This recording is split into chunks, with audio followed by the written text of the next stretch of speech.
Yes, sir. We have just gone live. I'm going to send out an announcement. It has not told me you're live yet. And there we go. We'll give it about a minute to catch up there.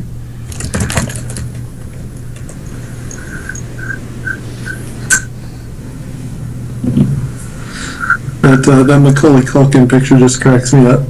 Good.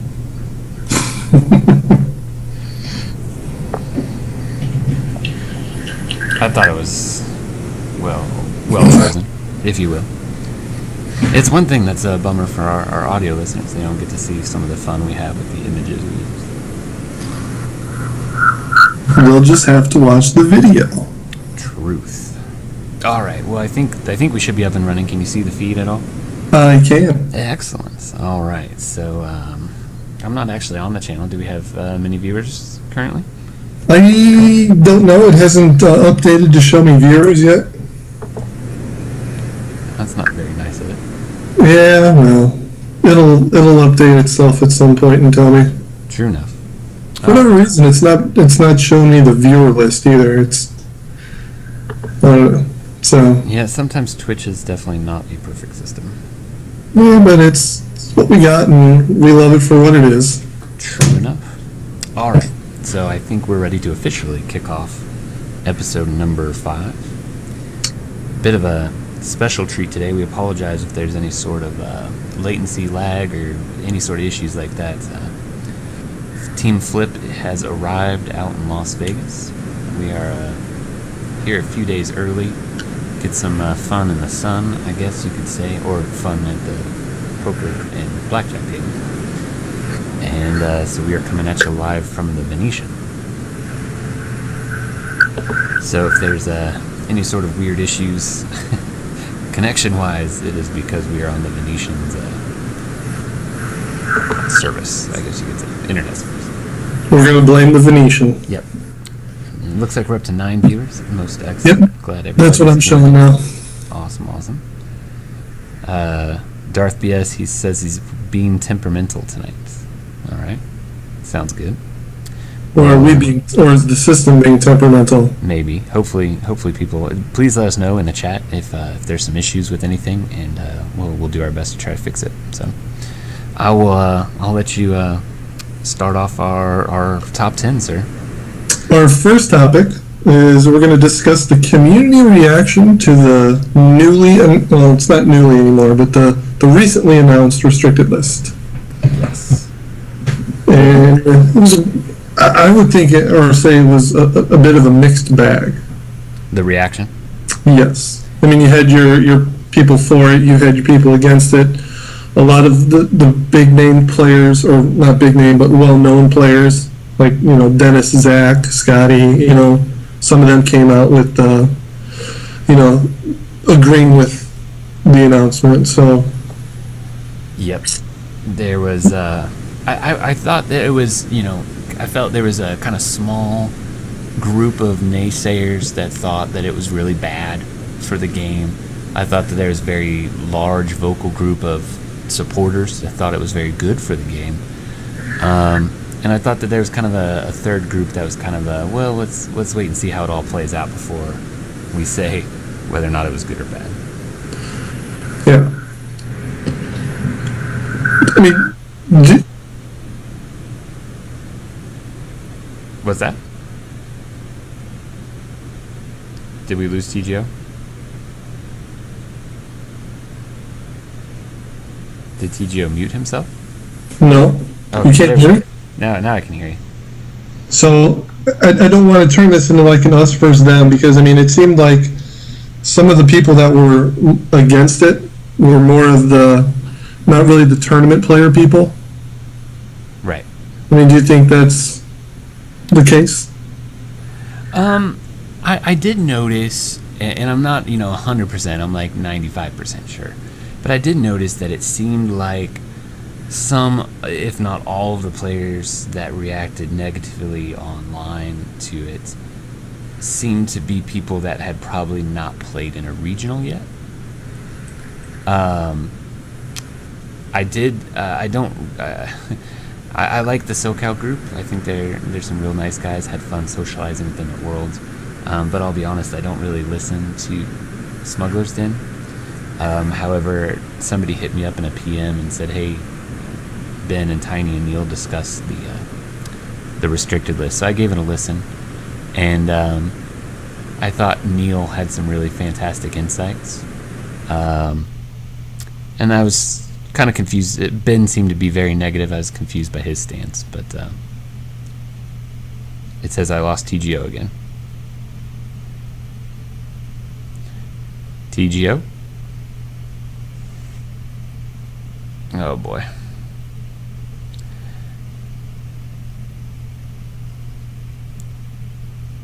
Well, it looks like we're having some connection issues with TGO. We're waiting to try to get him back here.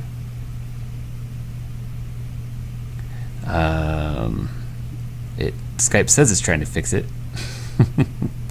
We're gonna give it a second to see if he can connect. Can the stream still hear me? I assume the stream can still hear, but I'm just guessing. TGO says I hit a button on my computer. All right. And it looks like we've totally lost the call with TGO. So let's try that again.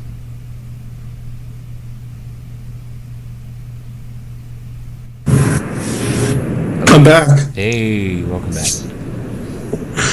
Yeah, note to self, don't hit the F12 button on my laptop. So, not to rehash what I was saying, but I think I was just kind of surprised by certain people's reactions, I guess. But Yeah, I was surprised to hear, because I listened to the Smugglers Den. I was surprised to hear that they were so down on it. But I mean, everybody's going to have a different opinion on the subject. So yeah, I respect their reasoning. I don't agree with it, but it is what it is. I just think it's a good decision because it opens up the meta. It's more inviting for new players as well. That's just why I was always in favor of it. we've only got 30 seconds on the clock, but I'm gonna talk for a minute longer about it. Sign in with some of the chat stuff. We've got Budgernaut saying from the forums, my impression was that there were those who were happy this happened and those who saw it as a necessary evil. In other words, they had to restrict those sets, but it's unfortunate this had to happen. I think that's a real good way of saying it. Yeah, I mean, and I wanted to take a moment to let me turn off that alarm.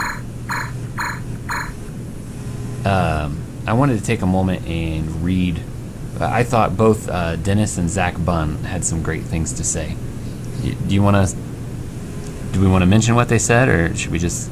What are your thoughts? We had that error there, so I'm not sure how much time we want to take. But I'm okay. I mean, you're talking about the comments they made on the fantasy flight forums. yes, I've got their quotes pulled up in front of me. Yeah, if you got them pulled up, go ahead. Zach Bunn says, after playing in the regional this past weekend, I hate to say it, but I agree with this decision. I wasn't willing to push too hard in one direction or another because I think the game is young and I trust the developers. However, at this point in the game, even if there are decks that can do well against this deck, I think having a deck that is just so obviously better than any other light side option is extremely bad for the health of the game. Now, he went on to say more, but I won't read everything else. I thought that was to the point, if you will.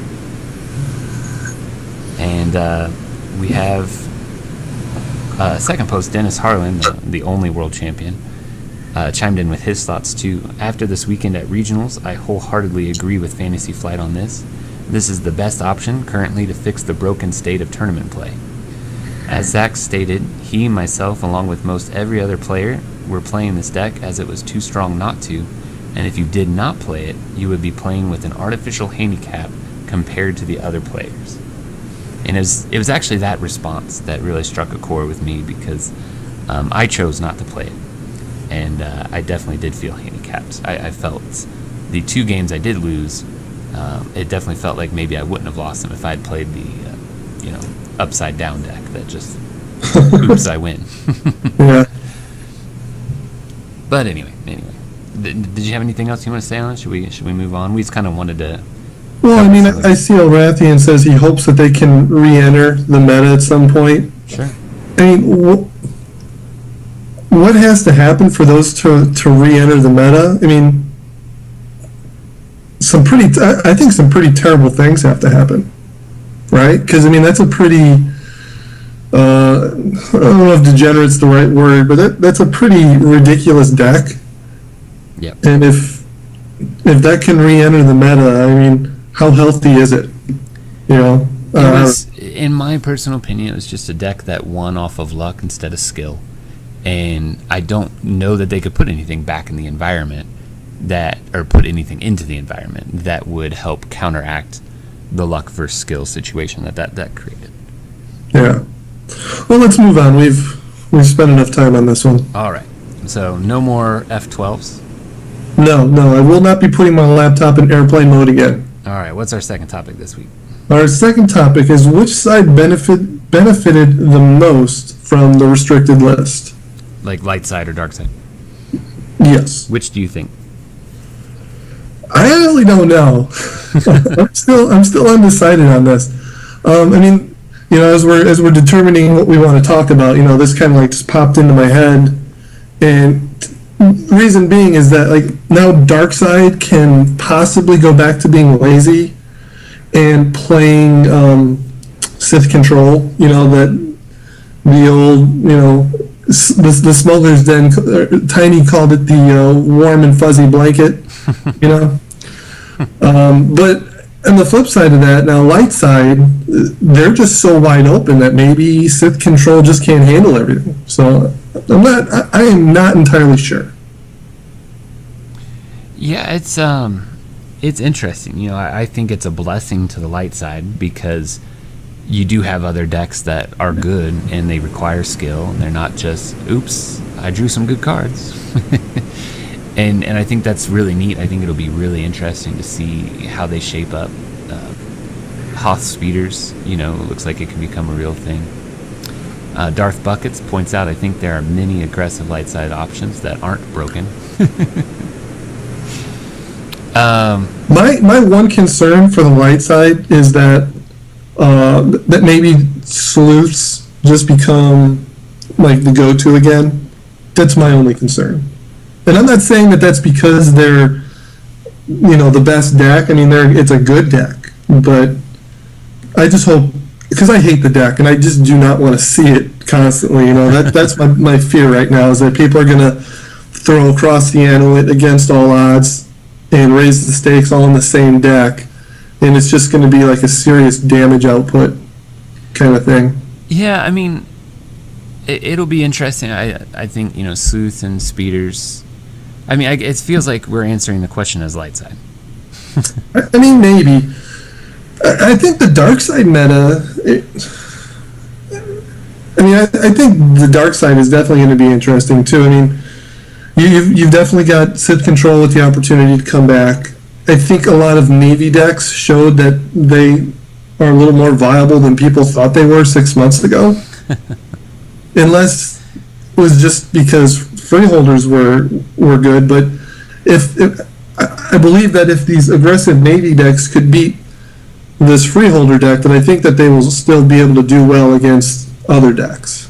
And this might be a little out of left field, I guess, but do you think that if Scum had more units that had like stats like Vader or had stats like Mara, do you think Scum would be a bigger contender?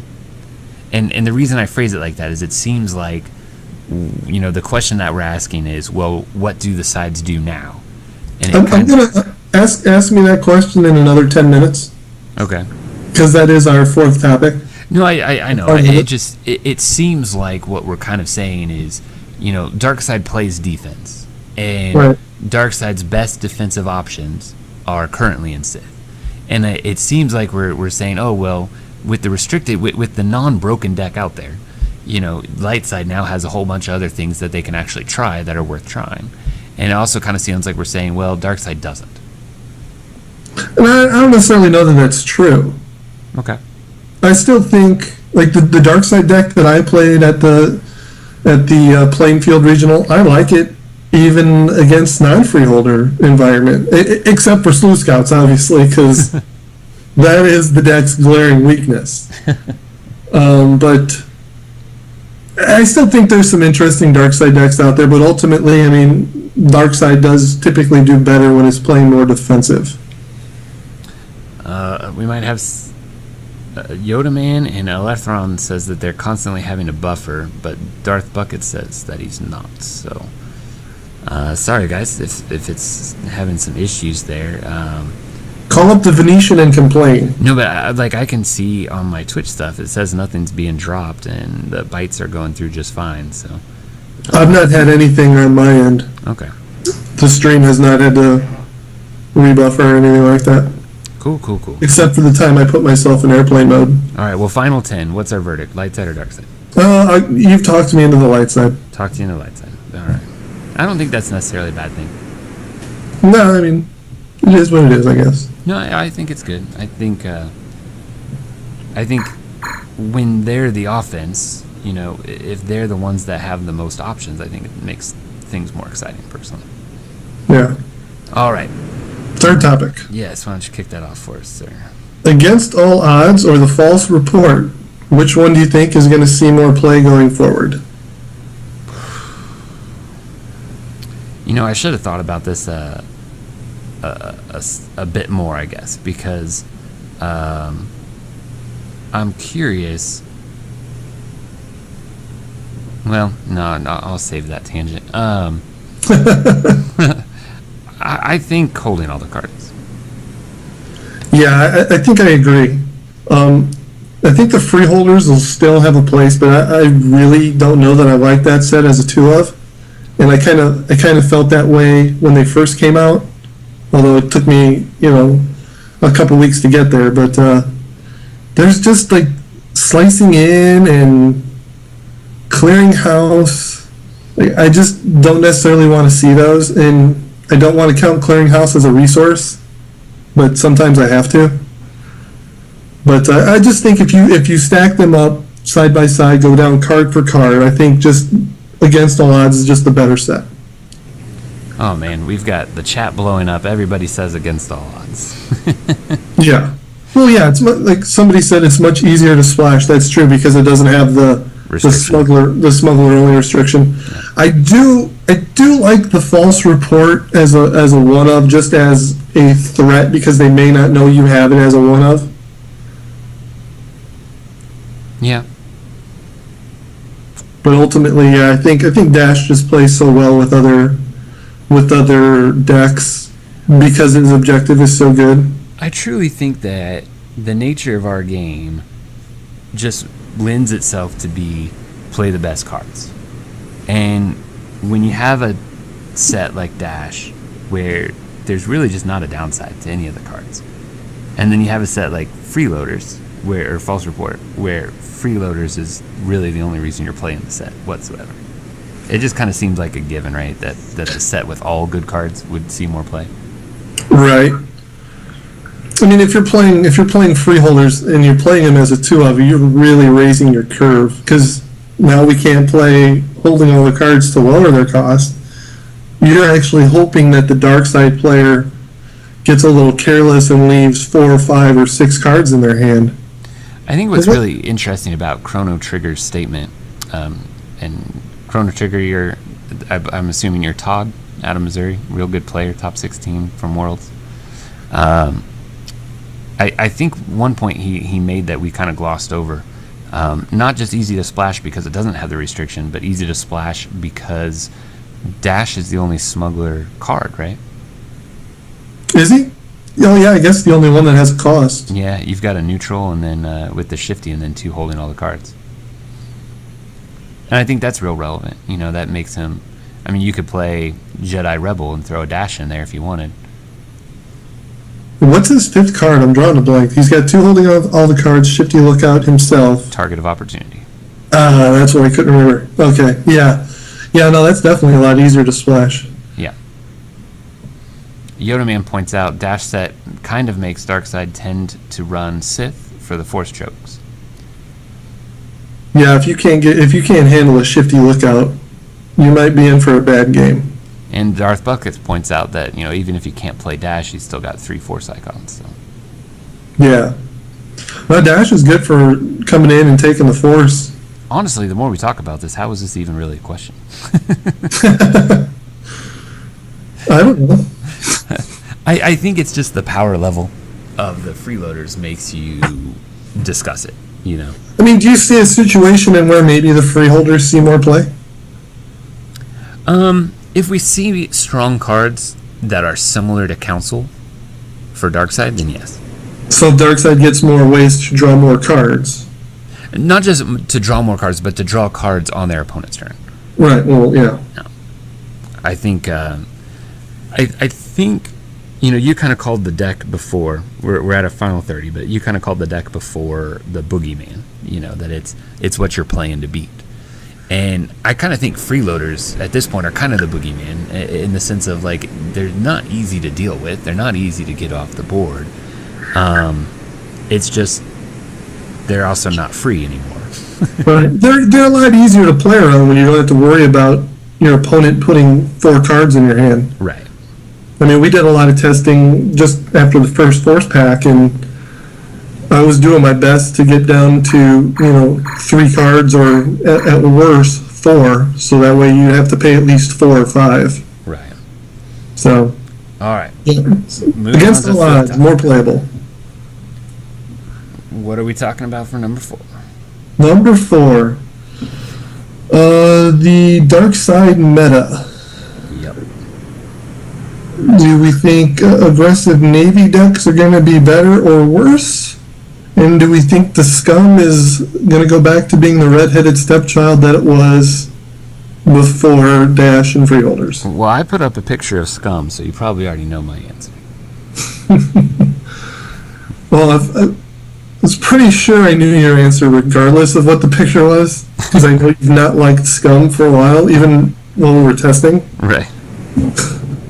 So I'm pretty sure I know where you're going. Well, it's really interesting, right? Because Navy decks started popping up against freeloaders because freeloaders basically just says, hey, I'm either going to play really fast or I'm not going to do anything on my turn. I'm either going to drop a bunch of freeloaders or I'm just going to play like some shifty lookouts or something, Yeah. And so it gave Navy a chance to say, oh, I'm going to punish you if you misstep. If you don't start off strong, I'm going to start off strong. And they can't really do that against old Super Friends like Han and Luke. Navy just gets obliterated by those cards. Navy does not like Han or Luke. Yeah. Especially they do not like trust your feelings. Yeah. And so they kind of had this don't get me wrong, I think Navy is just a slight advantage over Super Friends, because of Devastator, I guess you could say. But I think a good Super Friends player, depending on, if they've got Han and Luke in their hands, plus Chewie is the ultimate blocker, right, against Navy. You don't even need Chewie to attack at that point, right? Their attacks become really hard because of his retaliation. Yeah. The Devastator does not like Chewbacca. Yeah. Chrono Trigger says Navy has the same problems they always have, Han and Luke. Yeah. And Scum just always plays this really bad made Band-Aid that's just it's like you're hemorrhaging blood by the gallons and you're putting this Band-Aid on it hoping that you'll stop the bleeding long enough to not die. Would the Band-Aid be corrupt official? Yes. Yeah, I think Scum is probably going to go back to where it was. I mean, they got some decent stuff with Zuckuss. I like the set in Knowledge and Defense because I like the 1-drops. I like the resource. I think the Slavers are okay. They're a little high at 3, but I think they're okay. I think when we spoiled the set, people said that deck could be playable in Sith, and I don't necessarily I think that's a chance. There's a good chance of that. So, but still, I don't think Scum on their own, Mono Scum is not going to be a thing. Yeah, I don't know. I think people are going to try it because of the new sets. It's just I don't think it's there yet. They're very defensive still. They got to win edge battles, or else their guys just die. And Boba was interesting when 4 health units were the thing, but now I don't think that's going to be necessarily the case. Yeah, I mean, Boba was like the Neosporin under the Band-Aid, right? Like, Yeah. if you're really worried about that infection, you might need to do this. But I think those two sides kind of had their day in the sun, and I think we'll see things kind of. So you don't think Navy is going to be where it was a couple weeks ago? No, not even close. Really? Well, I mean, like, I don't see how it could be. Like, doesn't Navy auto lose to Sleuth Scouts? No, because Navy's got some 2-drops. They've got some good 2-drops. I mean, they've got Stormtroopers. They've got TIE Fighters against it, but They've got some 2-drops. They've got. there's the guy in Deploy the Fleet with the tactic icon. I mean, they've got cards that can fight Sleuth Scouts. It's just like, they have to win an edge battle against Sleuth Scouts, which isn't actually that difficult most times. I mean, I think they've got my favorite answer to Sleuths, which is their TIE Attack Squadron. Yeah. But I think Chrono Trigger said they need some elite units. They need. I kind of think he probably meant they need some like beefy elite units. Not just Devastator. But that's all you need. All right, that's our timer on that one. Okay, so topic number 5. This one I'm excited about. All right, you can introduce it. We wanted to spend some time talking about the restricted list, but we didn't want to spend the whole time talking about it. So, kicking over to non-restricted lists, we wanted to talk about the what I've kind of dubbed the forced resources. The forced resources. Forced resource is. And that, of course, is.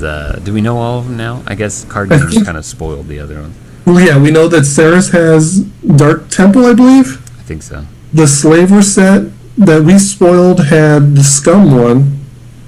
The Smuggler set in this pack has the Smuggler version. Yeah. The Multi-Crow also has the Jedi version. Yep. We already had the Rebel and Navy version. So yeah, we now have... Everybody is now on an equal playing field, sort of.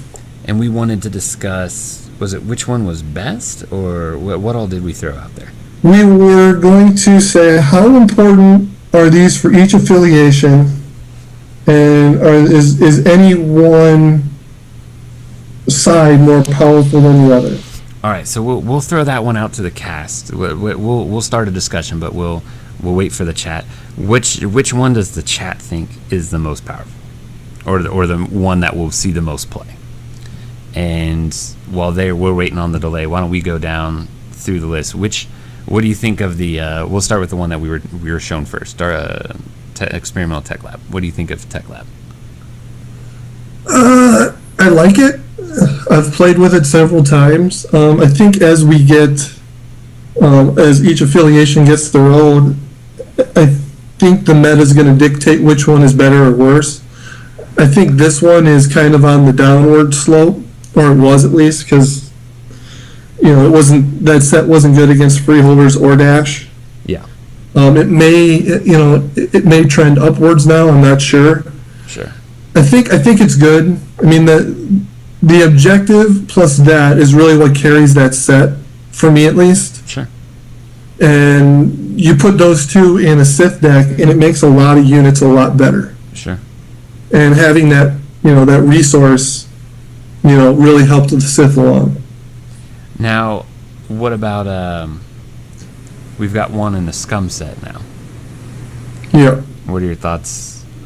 That's like. I think that one's going to depend on how prevalent Sleuth Scouts become. I think that's going to be pretty good against Sleuth Scouts. Yeah. Because of you would have 4 1-drops. Sure. So that would allow you to play maybe multiple 1-drops and a 2-drop, so you can hedge against a what's that card in Hanstead? I can't even think of it now. Swindle, yeah. So you can hedge against Swindle a little bit with that, with multiple 1-drops. But I wouldn't like I said, it depends on the meta. I would rather have Tech Lab right now over that one. Okay. And I'm not too fond of the Sith one just because of the set. I mean, I think the set's okay, but it's not like the prototypical Sith set, that's really good.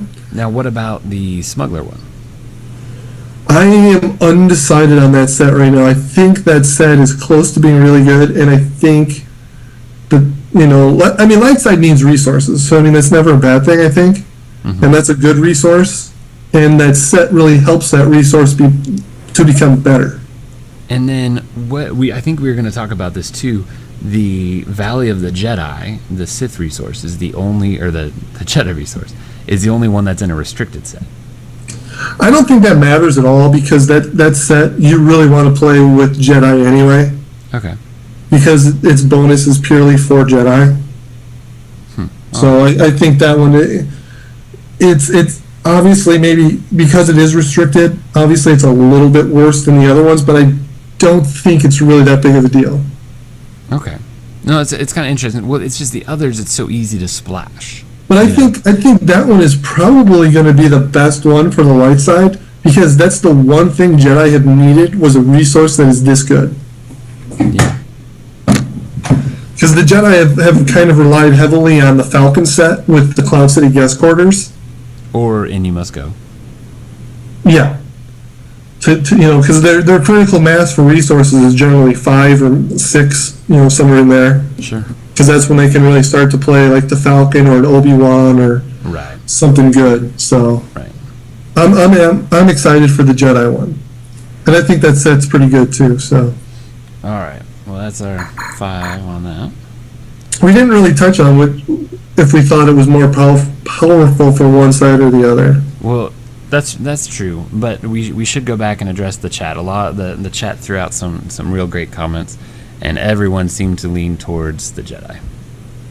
Yeah, I'm seeing a lot of Jedi, and I've seen a few Navy. Yeah. I think everybody kind of has the same reaction to Scum, that Scum needs it, but it's still just kind of more cards for Scum. Yeah. But I think, like I said, if sleuths become a thing, I think that set is really good against them. Sure. Because you've got a blast, you've got a tactics.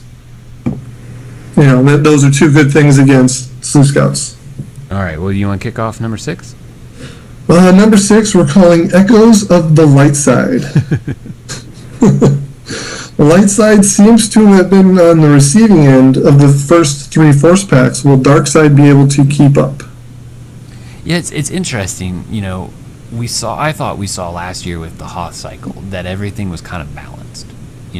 And by that I mean both sides were getting kind of mediocre to good cards until we got around to like Executor and well, let's be honest. Like the Hoth cycle wasn't like the greatest cycle, so like Scum got mostly shafted throughout the whole thing. Sure.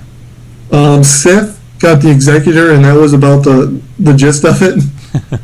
Jedi, there was the Old Ben Spirit set, and that was for about the first force pack, and then they really didn't get much else that I can think of in that set. Yeah. Am I wrong in that? No. You're totally right, I think. The Rebels got a couple of good sets in Attack Pattern Delta and Hoth Ops. Yeah. But they needed those. Well, Preparation for Battle saw a lot of play when it first came out. Yeah, well, that's a neutral set, yeah. Yeah. And then the Smugglers got some really good sets. They got the Renegade Squadron and prepped for evac. Yeah. And I guess, what was that? What else was in there? They had Colsera, which was kind of a mediocre set. But I mean, their big ones was Echo Caverns and prep for evac with the Protectors. Now this time around, it's like Jedi, Moldy Crow's a bomb set. Yeah, it was like the power creep, starting back at like Battle of Hoth, has like significantly jumped. I wouldn't even say Hoth cycle had any power creep. That unstoppable advance I thought was when we first saw that. Whoa, things are getting kind of nuts here. Yeah, that set's good, but I don't think it's like a serious power creep set. I think Navy did get some good sets in Hoth cycle, but you don't think Executor was a serious power creep? Not a serious power creep. Oh man, I've got to disagree. it is I'm not going to disagree that it's a very good set, but I don't think it was like head and shoulders, like, because it's not even considered better than the Emperor's set. Yeah. So how can you say it's serious power creep if it's not even better than the best set from? Because I'm comparing it to all the cards in the hot cycle. Not. Oh, it was head and shoulders better than a lot of sets in there. Like I'm not just just we got to battle Hoth, and then going forward, it's just all of a sudden like it's like every card is a haymaker. You're talking about in Echoes? I think starting at Battle Hoth, I mean the AT-ATs are haymakers. Then you got the Executor's a haymaker. I mean, shoot, one pack had Luke and Han and Executor, and then the next pack you got Freeloaders, Kyle. And then the next pack, you got Mara. Well, they definitely ramped it up for Echoes. I'm not going to disagree with that statement. But it does seem like outside of Mara that Lightside has kind of run away with the power. Yeah, because I mean, like Jarek has been somewhat underwhelming so far. Oh yeah. Mock and his set is good. But it's not like Dash. It's situational, It's not just going to win games. It's going to win late games. It's not on the same level as Freeholders or Dash were. Yeah. And then Mara's up there. Mara's a pretty good set. Yeah, it's interesting. We're halfway through now, right? This pack that comes out this week is the third. Yes. And I think the reason we kind of want to talk about it was to kind of discuss whether or not the remaining 3 Force packs are just going to keep being haymakers for the light side, or if we're going to see some crazy good dark side stuff at some point. You would hope you'd see some crazy good dark side stuff at some point. We've got Darth Buckets. He says light side power creep concerns me, and I've got to agree there. Light side has to do the harder job, in my opinion. They've got to break through the dark side line and blow up objectives, but dark side still needs some defense. And then we've got DJ says, honestly, I think we'll learn a lot this next weekend, with the restricted list opening up all these new ideas. I am really excited to see the deck list from this weekend. Yeah, and I think we're going to talk about that here in just a minute. I think if so. we don't just specifically cover it, we'll cover it before our post chat. Yeah, I agree. Some sets may not seem as strong because we really haven't had the chance to implement them. I agree. I think Jarrett, from what we know of I think we've got the whole IG-88 pod spoiled. I think those two kind of look like they'll be fun to play together, personally. I'm excited to see what happens with the next Force pack, to see if Darkseid does start to get some good cards. I mean, we know some stuff from it. Isn't that Navy set in it that you liked so much? Is it? I don't know. I mean, that was spoiled like a year ago, so I'm not sure. It was like a year ago. Spain had it 6 months ago. No, it was 6 months ago. It would be January. It was literally spoiled like 9 months or 10 months ago. You missed the Spain joke. Never mind. Oh yeah, true enough. All right. Remember Spain got the first Force pack like 3 weeks before everybody else. Next topic. Are we on number 7 now? Yes, sir. Regional awareness. So first regionals of the season in Lure had just been released, so we were kind of wondering. Well, so Lure's abuse was in full effect last week. So what do we think the restricted list and knowledge hitting the shelves is going to have on this weekend's regionals? And one thing, or I guess one reason this kind of came up in our discussion was that. Listening to Smuggler's Den, some of those guys kind of are like, well, I don't think things were that bad. But again, like, I think the pack had only been out for like a week or something, right? By the time at their first regional, it had only been out, I think, a week. Yeah. Now people knew about it. People knew that you could go crazy. But by the 17th, when you had the 3 other big regionals, I think people just. Everybody just kind of knew, like, if you're gonna play that deck. Yeah, and plus people had refined it over those couple of weeks. Right. Like the first weekend that it was, the first weekend of regionals, I don't think anybody had Across the Anowin in it. Right. We started seeing Across the Anowin in it. People started throwing like Han in it. Yep. To help its matchup against Navy. We kind of thought, now that we have the set coming out this week, the cards have been spoiled for a while, but the set came out It has to be legal at Las Vegas this weekend. So it's kind of an interesting boat. Like, we're going to have a weekend of events, and then I believe next weekend is the Colorado weekend. And it's like you can almost guarantee that, like, the weekend of the 7th, the Colorado event, is going to be probably way different than Vegas's region. Yeah, because like people really, I mean, how much time have they put in? Like, did anybody proxy up, this stuff and Right. and try it? And we only recently found out what was in Saracens set, last night? Yeah. So that was a bit of a wild card. We've got... So how can you really prepare without knowing the other half of that set? I mean, it could have been like mind-blowing, because it was a Sith. It is a Sith set. It could have been mind-blowing good. Well, we've got Yoda Man, who says, my gut says the new set won't have that big of an impact this weekend since it's just coming out. It wouldn't surprise me if the 3 light side sets were widely played. I think people will try they're that them. good. I think that's for certain. I don't know which of them is best. I haven't really looked too carefully, I guess. But and it also wouldn't surprise me if the 2 dark side sets don't see any play. I'm gonna go out on a limb on that one. yeah, I think it's just kind of more of the same for those 2 sides. Sith had some really great sets in core, and then it had Executor, and I think ever since it's just kind of been kind of meh. Well, I mean, you did get Mara. That wasn't just meh. I like Mara's set. I like Mara's sets. I really hate the Sith library. Can never have enough resources. Yes, you can. Well, yeah.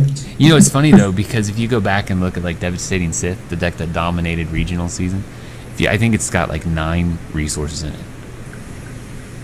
That's a lot of resources. Because it's got like 2 control rooms from Death and Despair. Then it's got 4 libraries. It's got a Death Squadron Command. So I guess 8. Is that right? 8 resources. But anyway, point is that metas are always kind of being defined. And we have just one big event this weekend that I know of. I don't think any other nationals. Nationals. I don't think there's any other regionals in the nation this week. Yeah, and I don't know if there's any overseas or not. Yeah, I'm not sure. They don't really categorize that in a way that's easy to look at. I had sorted it in Excel, but I didn't save it, so I was too lazy to go back and do it again. So I think it's interesting. We're going to have Vegas this weekend. We've got Colorado next weekend. Then we've got Kansas City the weekend after that. And I think that Kansas will be much more like Colorado than Colorado will be like Vegas. I think that might be a true statement. It'll be interesting. I'm really excited to see it all play out. We're still planning on hitting up another regional after this, and we just don't know where yet. So I'm really anxious to see how it all kind of plays out in these remaining. I get to sit back and just enjoy the show until July 26th. Yeah. My regional was the 3rd weekend of regional season and the last weekend of regional season. So. Well, we've got Darth Bucket says, it's so fun to have like 6 cards in your deck that are limited and have no force bubbles. Then DJ says, I'll be at all 3, Vegas, Colorado, and Kansas City, and he'll report on the meta for each. Yeah, I would like to be able to go to more regionals, but, the wife and kid kind of keeps it local. All right. Well, see, you just need to teach them how to play, and then you've got, your summer vacations all planned. And my 5-year-old has the attention span of a gnat. Or the attention span of a 5-year-old. Well, yeah. All right. So, topic number 7. No, number 8. Force scarcity is what we're calling this one. Yeah. Should force packs be legal in tournaments immediately upon release? Yes, we're done.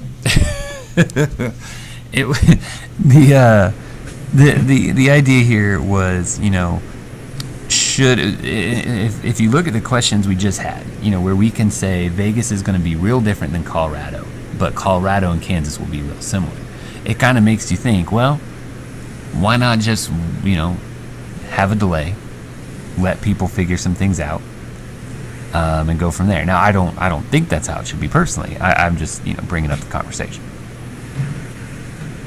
Yeah, I agree. I think when it's legal, or when it's released, I'm sorry, it should be legal. But I play with a group of with the top tier guys, and we proxy stuff. Sure. So we're playing with it weeks out, so we've generally got an idea of what we want to do. Now, Darth Buckets brings up a point. He says he thinks they should be legal, but he also thinks they should be at least fully spoiled the week prior to release. Well, we generally have a majority of it spoiled. Generally, yeah. I remember there was a couple Force packs last year that I remember opening, and we had no idea what was. I was referring to this year. So far, these first 2 packs, like we knew 4 out of the 5 sets in Heroes and Legends. Right. And we knew 4 out of 5 from lore. Right. And we know 4 out of 5. Well, we knew 4.5 out of 5 from this pack. Sure. So I mean, people had the information was out there. If they wanted to take the time to proxy up cards, and they could have. But with the Sarah set though, that was a bit of a curveball. Sure. So. Yeah, it's interesting. I think as long as you can get your hands on them, they should be played. But I can also see where we have all these conversations where, oh, what if this store isn't going to allow it? We have all these things that kind of pop up that it's probably more incompetence than it is a problem that needs to be fixed. But it's still, to me, it's an interesting look at the environment of the game. So Budger said not that this means much, but I think the pack shouldn't be legal until FFG announces that the Force pack is now available. They've been the last 2 packs. They have announced that it is available. It's either the Friday that it releases or the day it releases. So we're going to get this one tomorrow's technically the street date for it.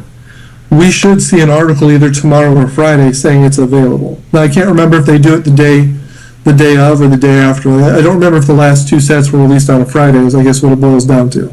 So I'll actually agree with Budger Not and think that I think the pack shouldn't be legal until FFG announces that the Force pack is available.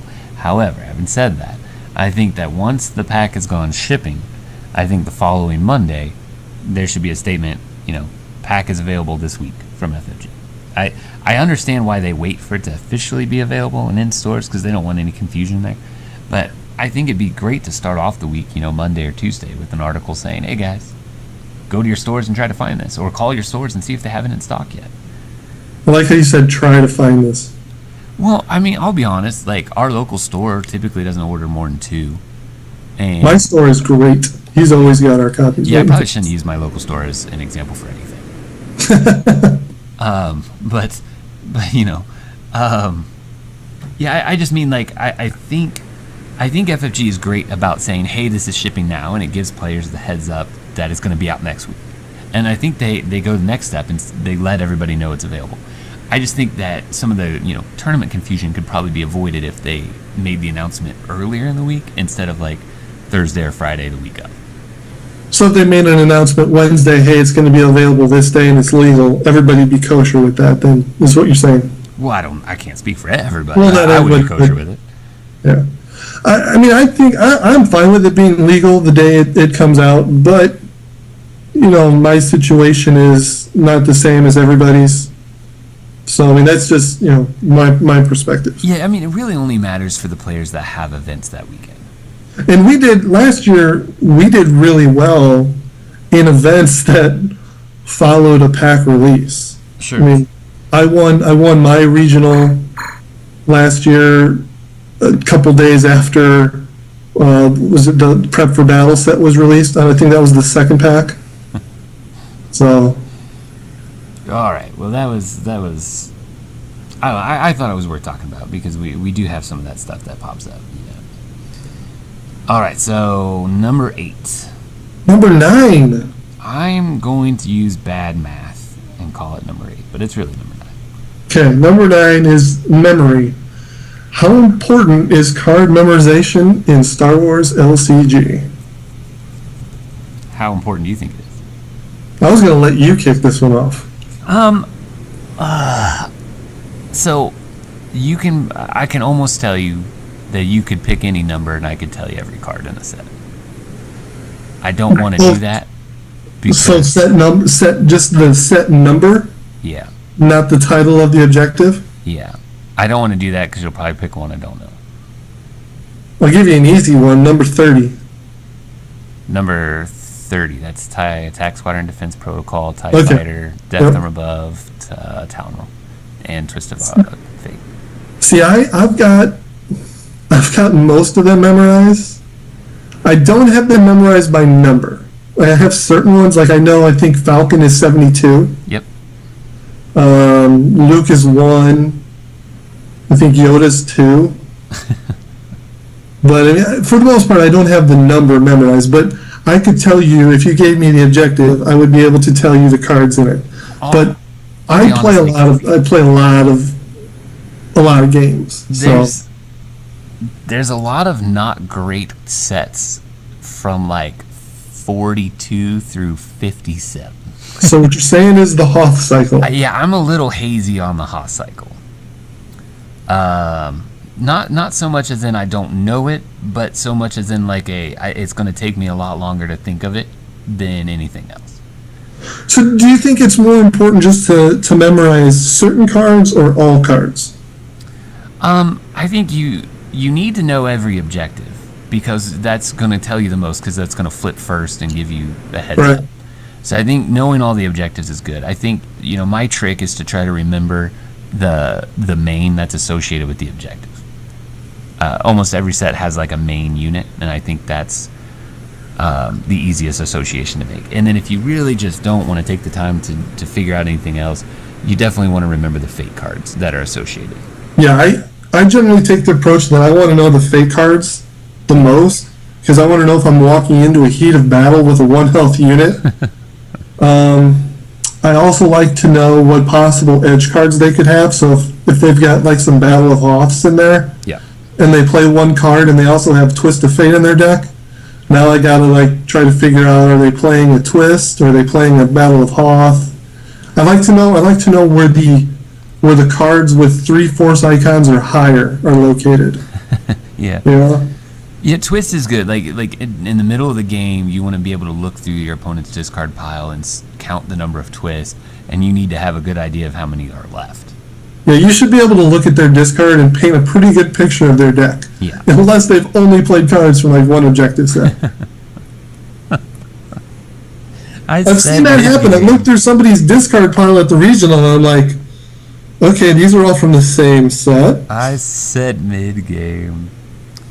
I try to have it all committed, and I've got pretty much all of them. And sometimes I might not know the exact name.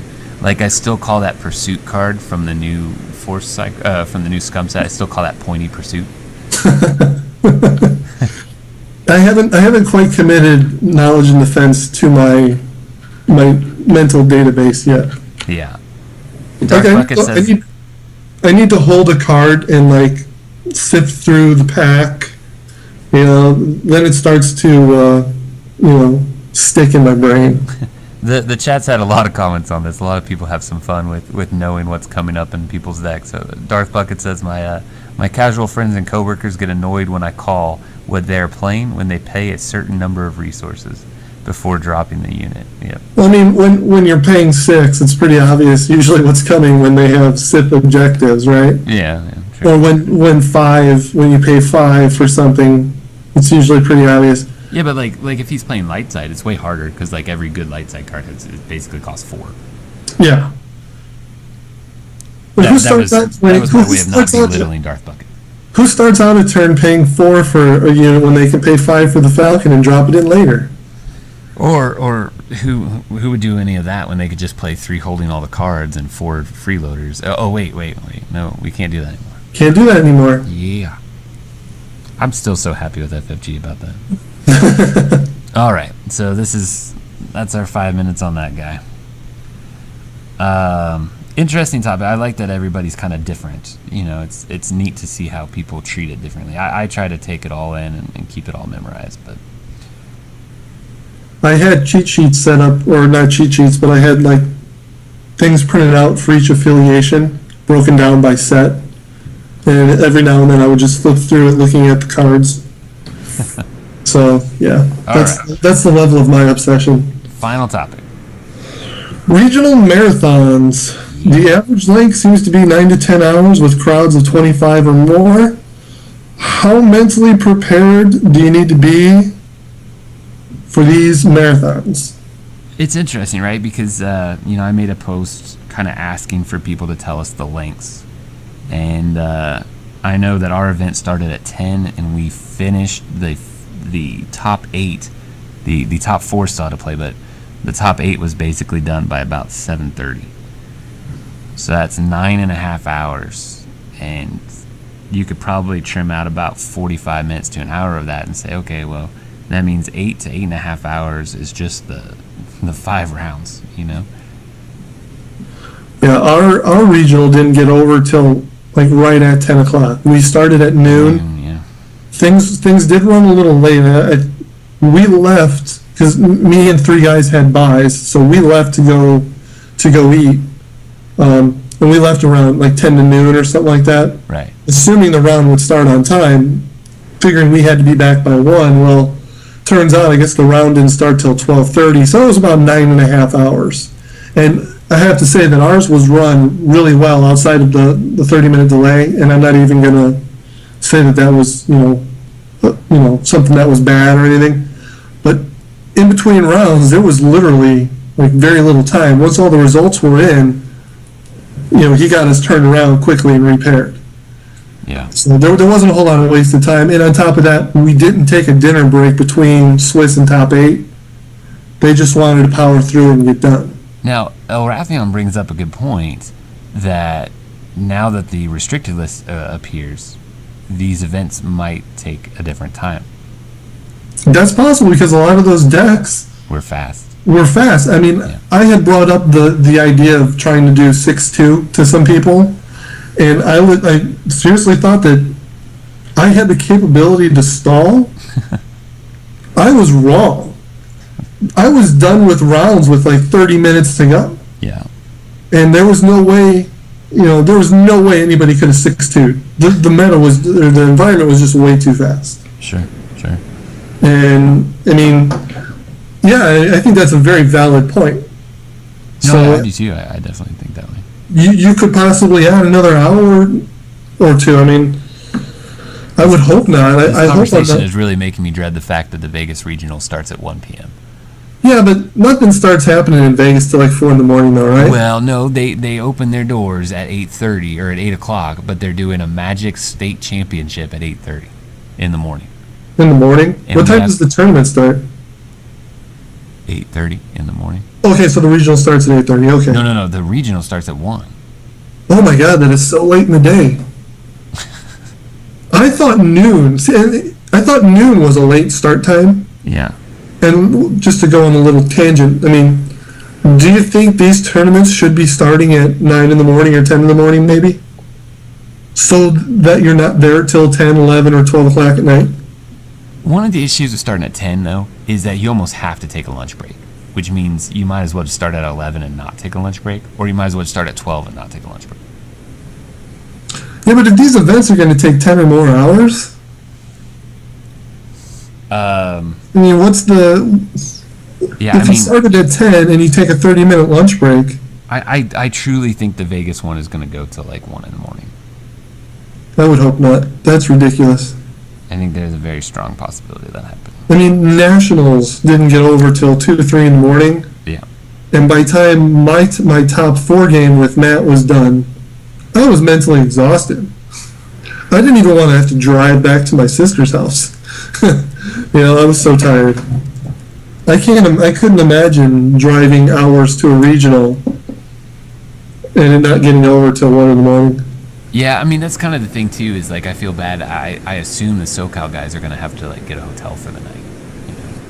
Well, yeah, isn't that like a 2-3 hour drive from Los Angeles to Vegas? It should be about 4. Okay, see, I don't know. I'm just guesstimating.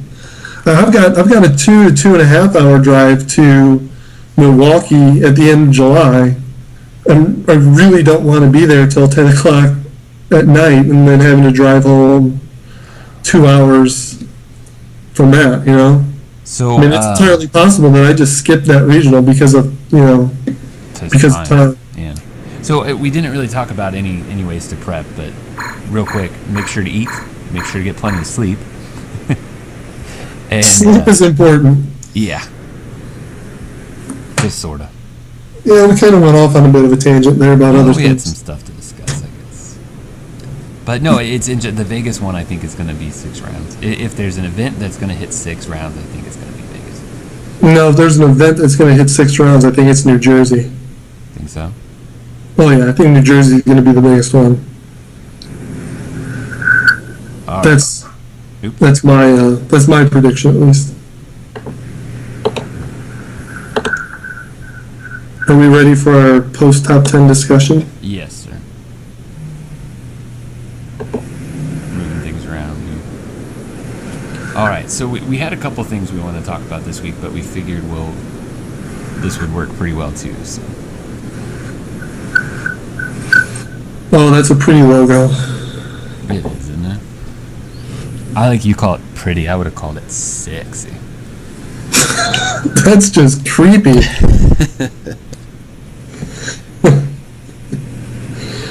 All right, so there's been a lot of discussion online lately, and we're right in the middle of regional season, so it kind of works pretty well. But we wanted to talk about. Do you want to say game etiquette, or are we calling it tournament etiquette? I think the two are interchangeable. Well, I think we thought we were going to talk a bit about the competitive side first, so maybe tournament would make more sense. Yeah, I mean they go hand in hand. If it's tournament etiquette or game etiquette, I mean we're really not targeting the casual crowd with this discussion because they're probably going to shake their heads at us.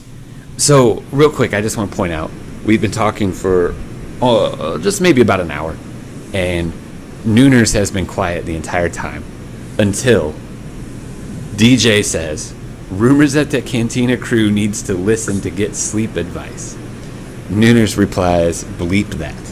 I love the fact that not a word was spoken in all of those conversations. Nothing from Nooners. No contributions. But then he gets called out on sleep advice, and he's like, nope, we party hard. To each their own. Now, Dr. Malcolm says, I didn't do the sleep part before the Tyler Regional. Mistake. Doctor, I was at the Tyler Regional. Who were you? Did we meet? I hope so. Dr. Ian Malcolm. Ian Malcolm, yes. I'm guessing his name is Ian Malcolm? And he's a doctor? Is it? No, wait. I don't know. I mean, Colonel Sanders says. You just Sanders don't make also the hasn't said anything. Saying doctor. Yeah. I love that Colonel Sanders hasn't said much, and he says you got to make the comments count. He didn't make his count. He didn't listen to his advice. Darn right. All right, so we stalled a bit. I expect more from Colonel Sanders. Oh, YOLO, I hate that. On Lethal's here. All right. Hey, before we jump into this topic real quick, Lethal and Nooners, if you guys cannot find Knowledge and Defense, and same to DJ, there are stores in Vegas that will have the product. I tried to talk to the regional store yesterday and got stonewalled on the discussion and was flat out told that the store is talking to FFG to determine if the set is even legal for Saturday. It's a bunch of bullcrap. Yeah, my read on it was the store might be trying to make the set not legal for Saturday. So just a heads up, I don't know that that's their intention. They might just be trying to figure everything out ahead of time and doing an A+ job on it. I really have no idea. I was just caught off guard by some of the statements they made. So heads up, stores in Vegas will have the product. Store in Vegas might be trying to not allow it at the event on Saturday. Let's fight them. I'll bring the knucks. Oh, that's funny. Oh, man. This is good stuff. All right, so speaking of etiquette. Are brass knuckles allowed in tournament etiquette? Is that allowable? Oh, Darth Buckets, that's interesting. When did you talk to them? Because I talked to them yesterday, and I was flat out told they aren't sure they're legal for Saturday. But anyway, we'll continue. So are we ready to start this? We are. I'm ready to go. Are you done chatting up the viewers? One of the things I love about our cast is the chat. So I might be done, I might not. You never know. You never know. All right, so this week's discussion is tournament etiquette, as we've said. More specifically, we wanted to touch on how to handle missed triggers, I guess you could call them, or missed reactions or actions. Yeah. Interrupts. How to approach like the implied pass, I've heard it referred to, when people just speed through their action windows and they don't let you do a thing. So we just wanted to touch on a few things, and I don't know what else you wanted to talk about, Matt. I want to talk about mine like right out the gate, though.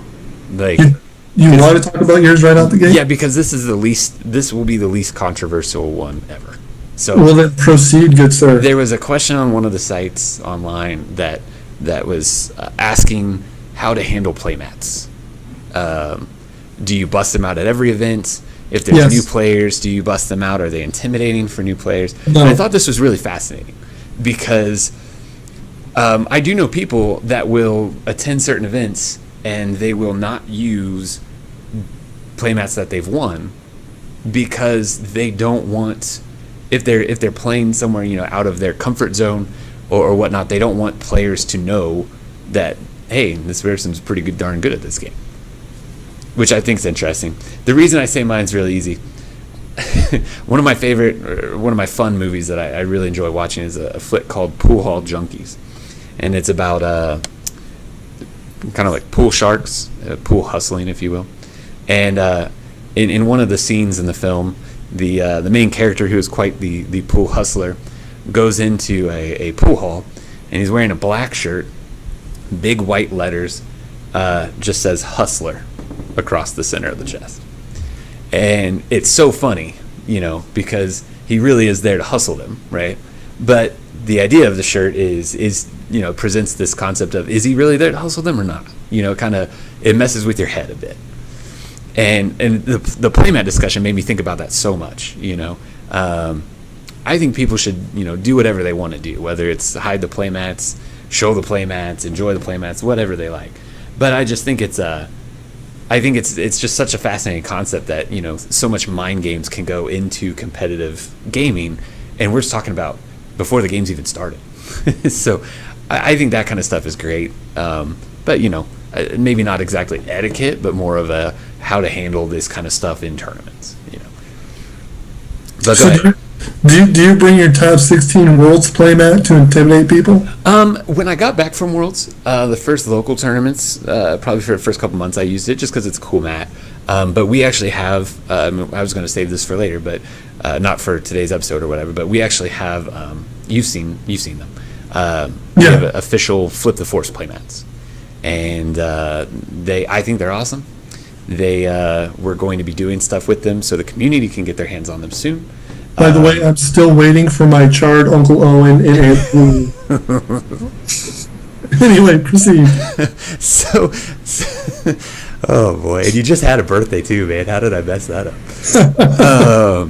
So, yeah, we like to roll those out just because I think they look great, and I don't use them as any sort of intimidation. I just like to advertise, So that's what we typically roll lately. I used my Han playmat pretty much exclusively since Nationals, but I never, used it specifically to try to show that I was a top 16 at Nationals. Yeah. Player. I just loved the playmat because Han Solo's my dude, and I loved that playmat. I think that art is awesome. I hate the full art Han because I loved the regular art Han so much. All right, so that's why I played my Han playmat. We had a couple things pop up in the chat. We've got Chrono Trigger. His etiquette advice: do not answer your phone while in a tournament game. It's very rude. Could not agree more. I saw that and it made me chuckle because he's like, you should forfeit the game. We've got Budge or Not, my thoughts on etiquette. You have to talk through all the plays. It's cumbersome, but it really helps everyone out. Now, why don't you dive in a little deeper there? Because Yeah, that's kind of where we were going. Yeah. One of the situations that I brought up when we were emailing back and forth about this was that as a dark side player, you have interrogation in your hand. yeah, And you know that the light side has a falcon in their deck. And they go through their draw step, and typically people want to play interrogation at the action window after the draw step. sure. So that way you can pluck their best card before they go to deployment. So you're playing an opponent who just kind of speeds through his turn or his draw step and goes straight to deployment and drops a falcon without you even getting a chance to say anything. Do you think as the dark side player that they should have had the ability to say, wait a minute, I want to play this, before you play that? And now the flip side to that was, okay, so what if they didn't play a falcon and you had fully intended on using that interrogation in that window? Do you think people would be like, maybe I don't want to use it right now? And that's more of an ethical question than I guess an etiquette. Maybe they're the same thing. I don't know, but Well, no, it's interesting. When I play on Octagon, I've had players get frustrated with me because I will, after every single thing I do, I say, do you have an action? And I do that in tournaments, but mostly only during the deploy phase, because that seems to be, I'm going to keep moving things forward unless you've got something, but I'm going to check every step to make sure. There's just a lot of gray area. I think the interrogation is a good one. I think going forward, after this force pack hits, you're going to have a lot of problems where, say you and I are playing and we're in the 4th round of a regional, all right? And you're dark side and you pass the turn and you look down and you go, oh, wait, I know it's your refresh phase, but I forgot to take this token off of my dark tower. Dark Temple, you mean? Dark Temple, sure. As your opponent in a regional setting, do I go, oh yeah, sure, no problem, or do I go, well, that was your reaction and that has long passed? Yeah, I agree with that, because there was another situation that we'll get into in a minute. Sure. But that situation to me, it is that could be a game-defining mistake. Yep. Especially if on their next turn, they were going to follow it up with a really big play. But it could come back to not even matter, assuming they win the force struggle on your turn. And don't forget again. Yeah. To me, my approach to that would probably be the same as yours. Is that, sorry you missed it, it's kind of a big deal. Yeah. And that's basically my approach with every missed trigger, though, is sorry you missed it. It's your own fault. But do you feel that both players are responsible for all triggers? No. In fact, it's really interesting. Like with Magic, for a very long time, it was that you're not responsible for your opponent's triggers. That if they miss it, and that's on them. Then they changed it because there was a lot of people that would complain, and say, hey, wait a minute though, I'm just trying to play F and M, and why should my opponent not tell me if something, and it changes like every 6 months. I'm joking, but they changed it to you don't have to point out the maze, because both players were responsible for keeping an honest game state, I guess is the best way to put it, or a true game state. Mm-hmm. And if you know that the trigger was missed, that it's kind of like cheating because you're not pointing it out. Yeah, I guess was like the rationale behind that.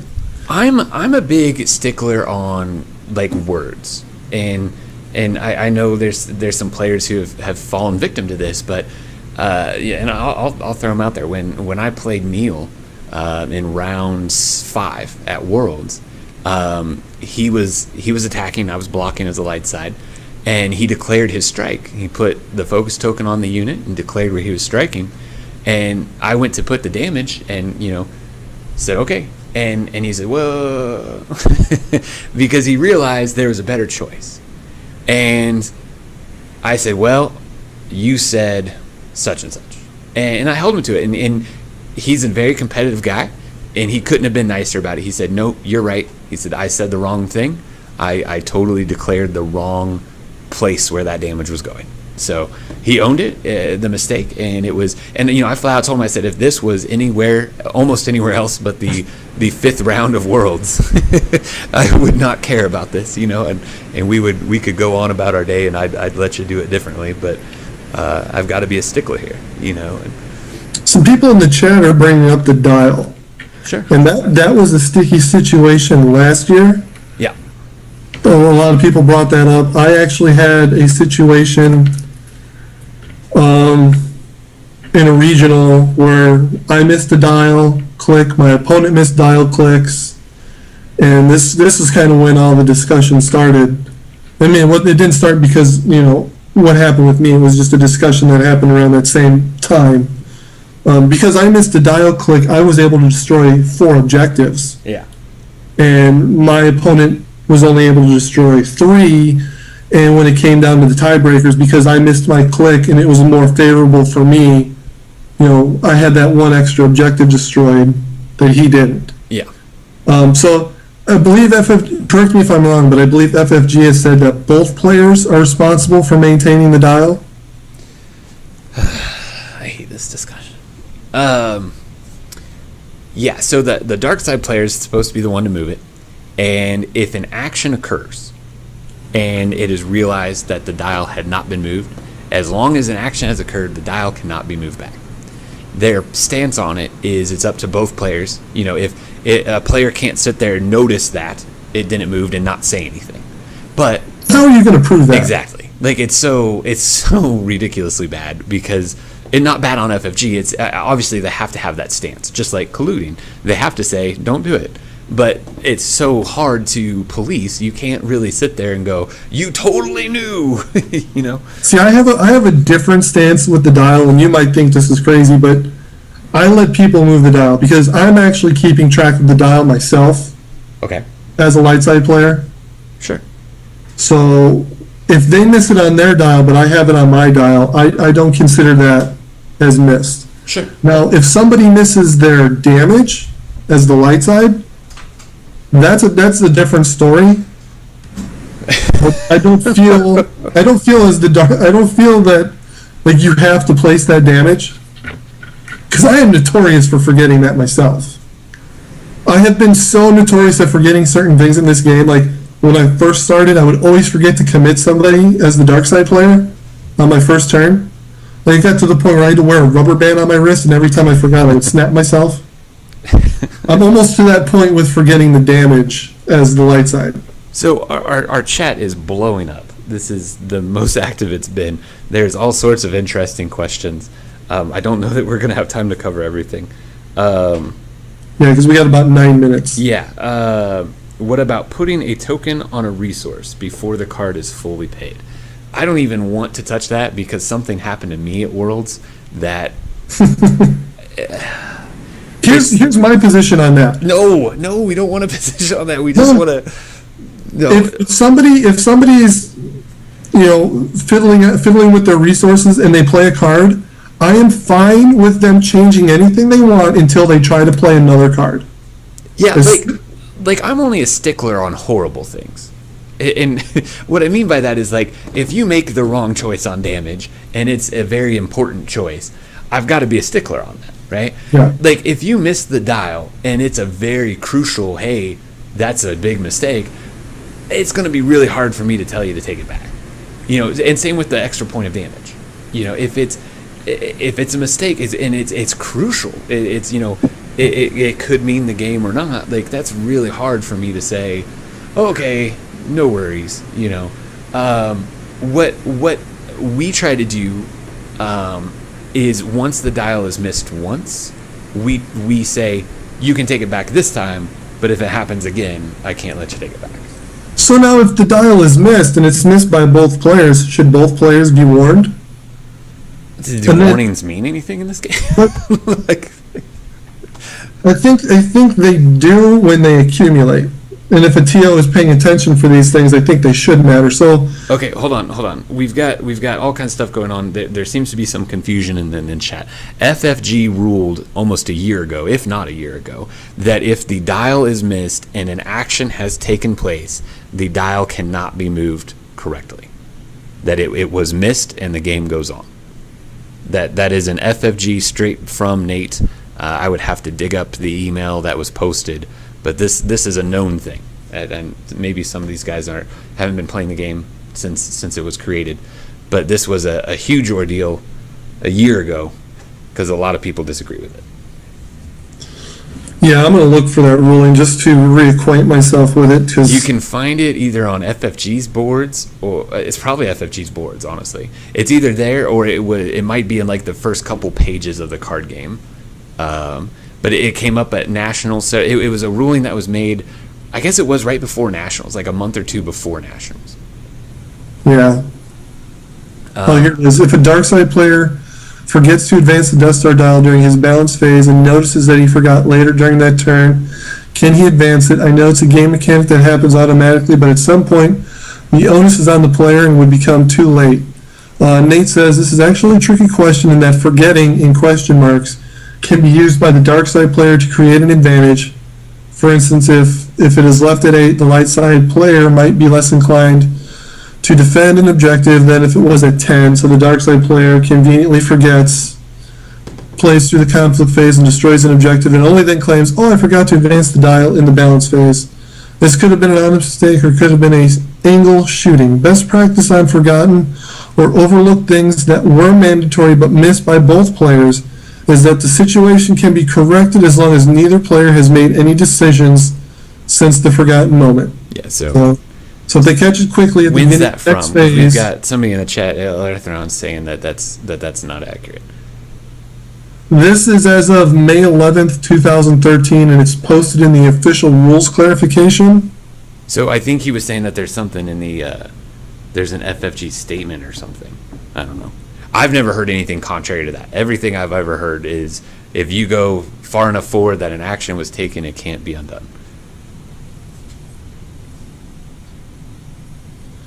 I'm just reading more of the statement. Oh, it was a big deal. I mean, and here's the thing. Like, I think it's a horrible ruling. I think you play the game with the Death Star dial moving forward. Like, it's supposed to represent your turns. So I think it's ridiculous that it can't be corrected. However, that's what they're telling us. So that's what you have to go by.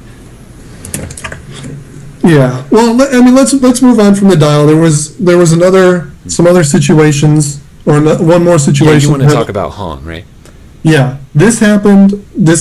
I saw it happen once to a friend at Nationals, and it happened to me like a couple rounds later in Nationals. What happened was my buddy's opponent, well, we'll just say the opponent attacked with Han and missed Han's point of damage, right, and then allowed the dark side player to declare defenders. And then at that point, they realized it and said, hey, I forgot to trigger Han, I want to put a damage there. Well, the judge at Nationals ruled that because he never explicitly said pass, that it was okay to go back and place the damage. So 2 rounds or whatever, however many rounds it was later, the same thing happens to me. I'm the dark side, they're the light side, they attack with Han, forget the trigger, and I asked, specifically, I'm like, do you pass?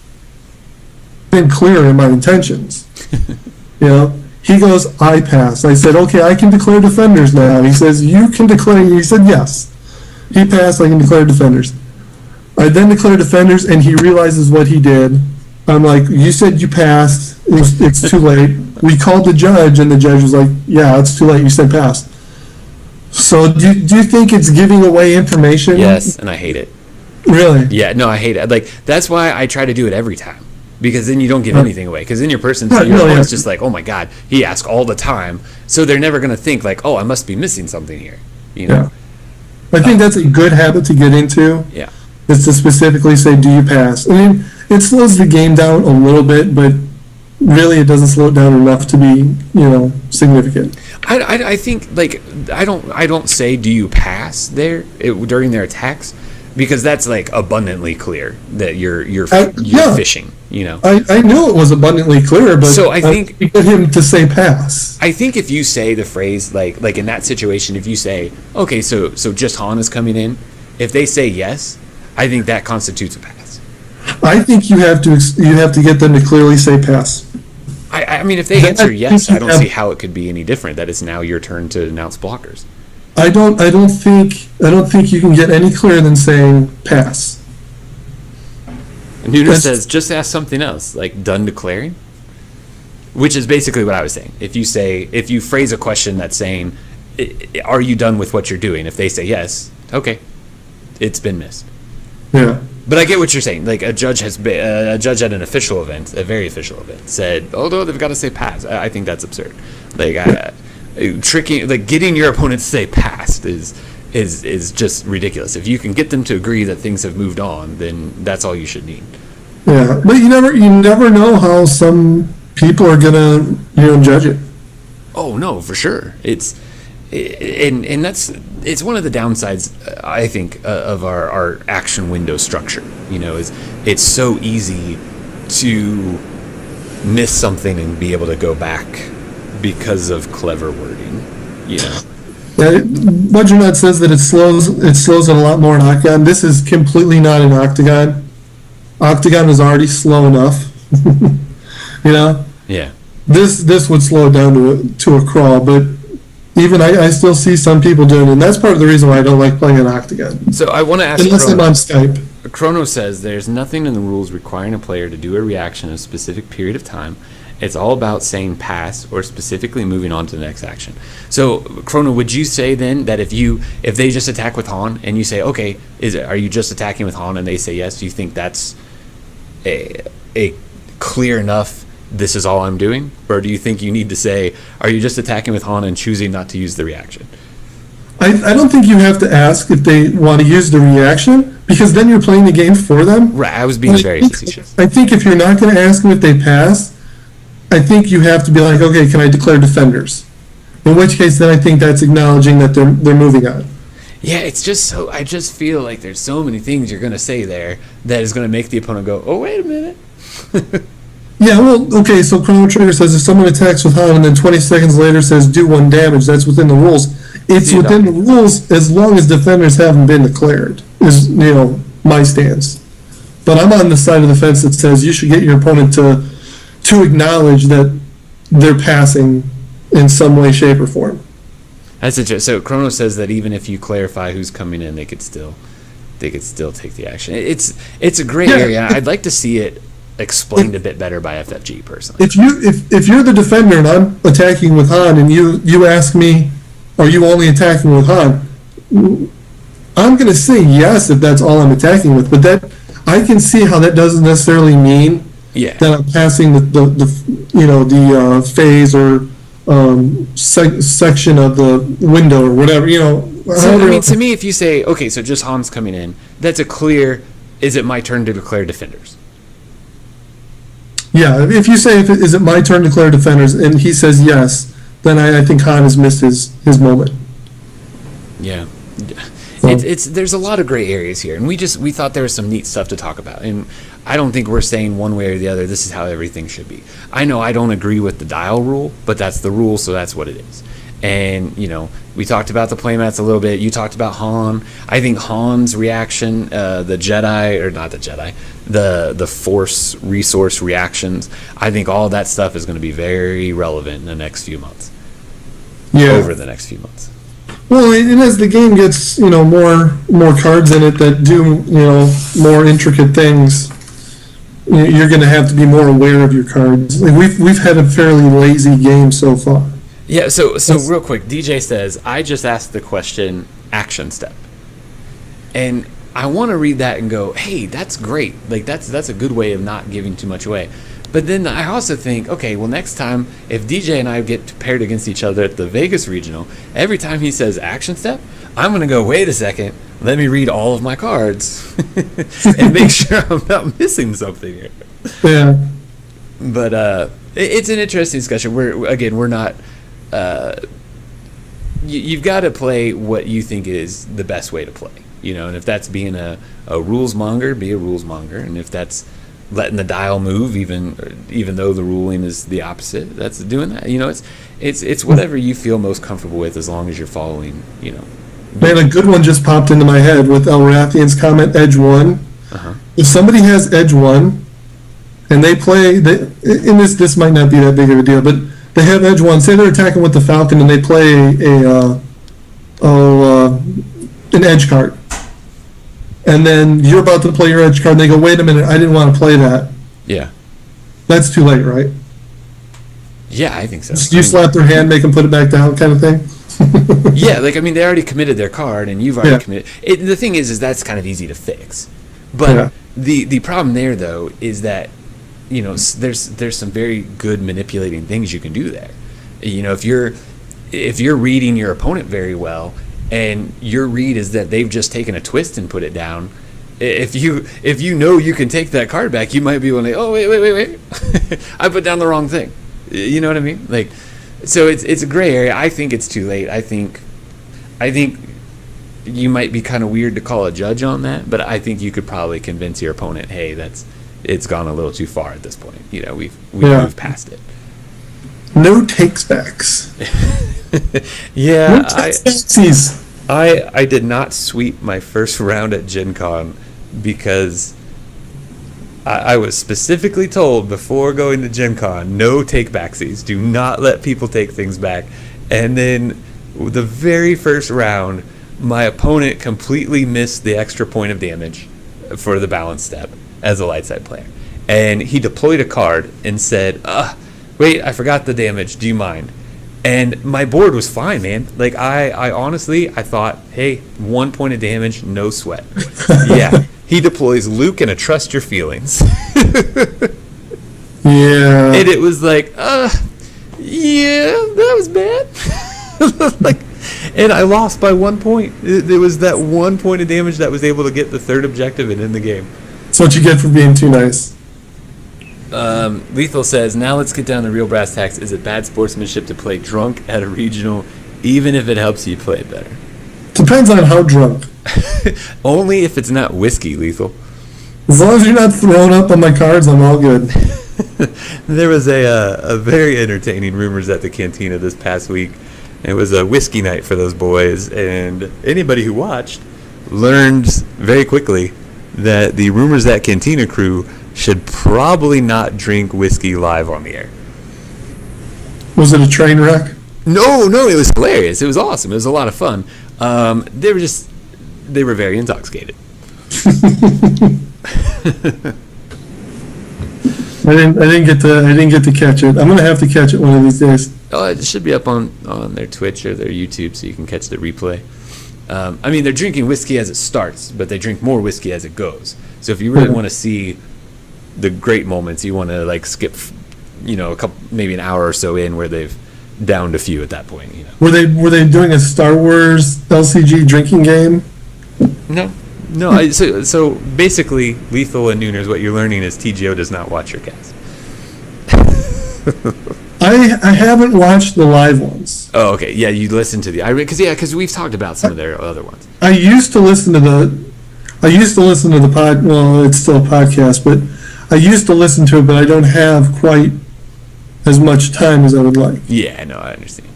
No, I was just giving you a hard time. No, they just have a good time. They're all good friends. They really enjoy getting together and discussing the game and having some drinks. So it's I enjoyed watching their streams, but sometimes they yell a little too much. No, that's calmed down. This honestly, I just always turn the volume on the bar down real low. I don't know how this really benefits anybody listening to the cast, I guess, but this last cast, they've got their mics set perfectly, man. It's no, and maybe there was 2 explosions, that was about it, as opposed to 400. Yeah. So we're gonna have to cut this off. Yes, you had to go. I'm in Vegas, so I will see the Rumors crew in a couple days, and I'm gonna text you you guys some info. Hopefully we can get some dinner locked down Friday, And then hopefully we reached out to Smuggler's Den to get together, and we haven't heard back anything. So I don't know when those guys are coming in. If they're coming in, I don't know exactly what's going on, but hopefully we can get a big group of Star Wars gamers together. Chrono says, take a shower and be presentable during the tournament. I think that's a great way to end the etiquette discussion. That's some good tournament etiquette there. That is the best tournament because soap, deodorant, cologne are good friends. Just even some aftershave, man. You know, like just saying. All right, you go enjoy the rest of your night. I know you got some stuff going on. I'm gonna go enjoy Vegas, and I look forward to talking to everybody next week. Later, guys. Hey, everybody, have a good one. Thanks for tuning in. We appreciate all the cast comments and everything. Hopefully, we'll see you guys next week. I'm going to give it a minute before I officially hang it up.